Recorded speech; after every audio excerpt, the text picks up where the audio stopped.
Assalamu alaikum, barkanmu da sake kasancewa da ku a wannan lokaci a wannan kuma tasha ta mai albarka. Idan yau ne farkon zuwan ka wannan tasha ta mai albarka, ka danna mana kalmar nan mai alama subscribe, sannan ka danna ƙararrawar sanarwa domin samun sababbin shirye-shiryen mu da zarar mun dora a wannan tasha ta mai albarka.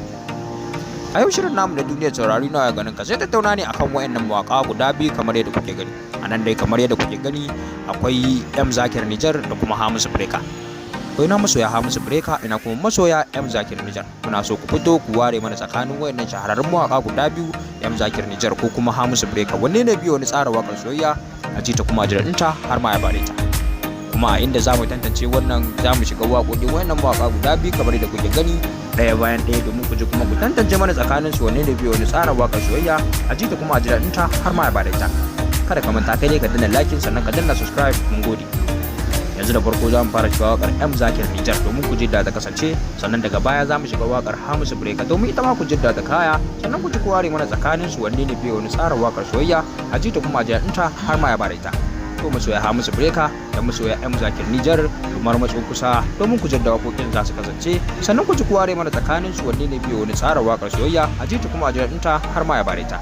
Ta haka yanzu da farko bara mu shiga wakar M Zakir Niger domin ku jidda ta kasance. Kada ka manta kai dai ka danna mana kalmar nan mai alamar subscribe, sannan ka danna ƙararrawar sanarwa, mun gode. Barkewa sanki yana da duwa ba ma rabuwa daga yau man wada har kalla kenan da fulawar soyayya fulawar soyayya. To masoya M Zakir Niger, hujjar da wakar M Zakir Niger ta kasance ta fulawar soyayya wadda ita a shekarar 2022.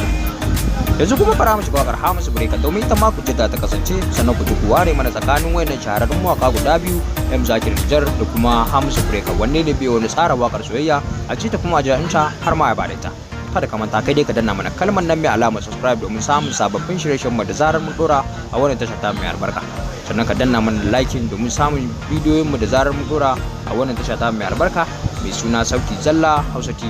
Kuma wannan tasha ta mai albarka tana kawo muku zababar mai sunan Hausa domin kasancewa da ku, kuma ku danna mana subscribe sannan ku danna ƙararrawar sanarwa domin kasancewa da mu a koda yaushe da zarar mun dora sabon shiri. Sannan kada ka manta ka danna liking a wannan bidiyo. Mun gode masoya Hamisu Breaker da kuma masoya M Zakir Niger. Bara mu shiga wakar Hamisu Breaker domin ita ma ku jidda ta kasance.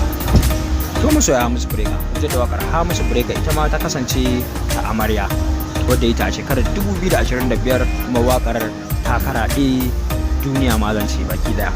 To duka dai anan da mu karkare wannan shiri namu na wannan lokaci na wannan tasha ta mai albarka.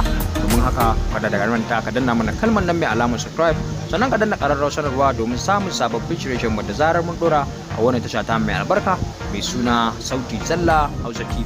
Mun gode masoya M Zakir Niger da masoya Hamisu Breaker, kuma ku ci gaba da kasancewa da mu a wannan tasha ta mai albarka domin kawo muku shirye-shirye masu ƙayatarwa da ma kuma nishadantarwa. Assalam, sai kun ji mu a shiri na gaba na duniyar taurari na waya gwaninka wanda wannan tasha ta mai albarka take daukar nauyin kamu. Kada ka manta ka danna subscribe sannan ka danna like, mun gode.